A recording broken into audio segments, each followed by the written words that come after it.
How linebackers are looking as a group 3-4 days now? We got a little bit better today. For us, we just got to really keep concentrating on just the communication out on the football field and the alignments. Right now, getting guys with the, we got some calls where the tight end Sam might go over, some calls where the Will might go over to the calls, and just getting guys comfortable with the calls, and then just getting them to understand exactly what they're supposed to do on the football field. So today was a little bit better than yesterday, but still not quite where we wanted it. Has it been a process for you to get comfortable? No, just get used to the verbiage. Positions? Yeah, the verbiage. The position, linebacker is linebacker. That's something I've always played as well as I've coached. But you just got to get guys used to the verbiage. The verbiage is the key for us because, in the one call, in one coverage, you might be in this alignment, then the call, you might be in a different alignment.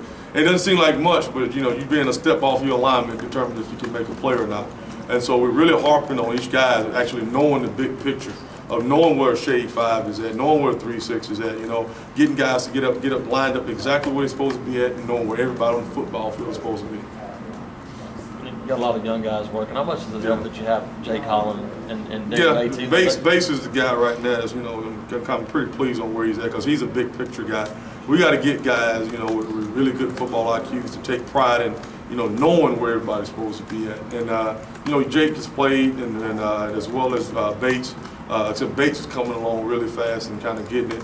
Other guys like the Mikes, we got really, we're struggling in some areas, but today I thought we were a lot better as far as our alignments. For us, we just got to keep writing it, practice it, then see it on the board, draw it on the board, execute it, then start the process over again. For us, we just got to be a lot of reps, a million reps, and just keep talking to these kids about, of actually working on this when you're actually not on the football field or in the practice room or meeting room.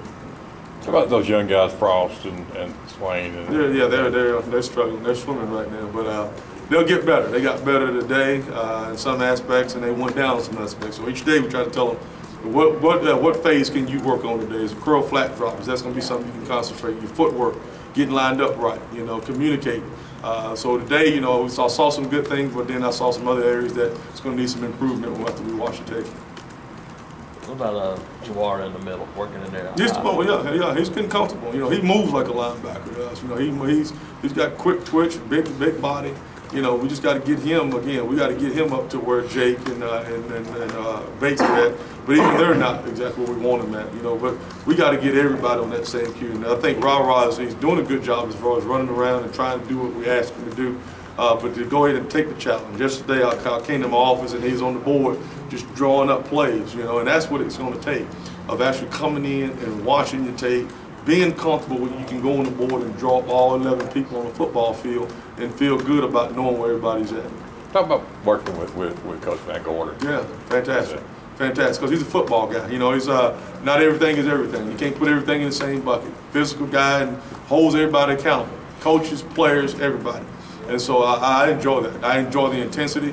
I enjoy the fact that he'll ask a guy a question, and if he don't know it, then he get called out. And you just can't mumble and bumble. You got to speak football in the classroom. The language got to be on. And so that's one thing our guys are uncomfortable about, because they walk in, you've been able to come in and, kind of mess around and say, you're saying things, but it's not the right verbiage. So for us, it's getting everybody, coaches included, to talk his language, and his scheme. How far along is Chris Frost, considering he was stalled a little bit last year? He's been a year off. He got a long way to go as far as getting himself lined up. He's been away from the game for a year. That's what it looks like. It looks like he's been away for a year. So for him, again, he's a prideful kid and a prideful guy. Every day he got to come in there and watch tape and you do what Ra was doing yesterday. Just take a pen and paper or take a magic mark and go on the board and just start drawing it.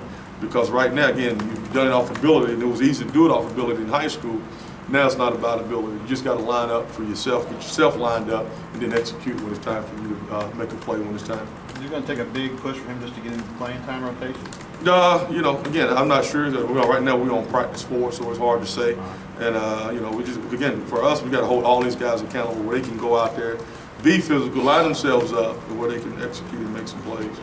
The biggest challenge for him right now is just knowing. It's just knowing where to line up at. Just knowing where to line up at, and what, inside that call, what's your job, and then do your job, and don't try to play outside the call. If you're a 9 technique and the ball goes away from you, don't try to fold and go over there and make a play, because as soon as you do it, you might make it the one time, bam, here comes the boot, and now, it's those kind of deals with Chris, where he's got to play with inside of a call. and that's where that's what we got. That's going to be his biggest challenge because he's been away from the game for so long, and he's played it, with natural born ability. For Bates, a couple of transition years. Is it just now about him being comfortable at the linebacker? Yeah. Bates big because he played on the back end, so he gets the back end part of it, the passing part of it, and then now he's playing down in the box, which for him he's real comfortable. For just watching him move around, you say it to him one time, he makes a mistake, he knows exactly what he did wrong, and that's what you want to do. When you're on the football field, if I make a mistake, what just happened? You shouldn't have to wait to go to the sideline to get it fixed. You should be able to fix it out on the football field of knowing what technique or what alignment, what did you just do wrong, and what can you do to go back fundamentally to help yourself.